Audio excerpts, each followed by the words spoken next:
2024 रे अनुभव को बाहाघर। हाँ आज्ञा, हॉलीवुड सुपरस्टार तथा केन्द्रापड़ार सांसद अनुभव महांती 2024 रे द्वितीय विवाह करने को जाउछंती।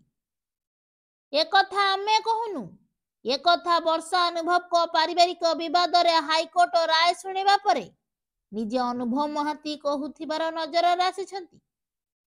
अनुभव महांती कहिछंती जे तांको बापांको देह एबे असुस्थ अछि, से भल होई गले निश्चित भावरे द्वितीय विवाह करिवे। किंतु काहाकू द्वितीय विवाह करिवे ताकू नै किछि स्पष्ट करनथिबा बेले वर्षा को डिवोर्स देबा परे तांको दिल्ली बांधवी जागृति शुक्ला को द्वितीय विवाह करिवे बोली सबुआडे चर्चा हेउछि। एमिति न्यूज पाए पे चाहुथिले सब्सक्राइब करंतु आरजे न्यूज।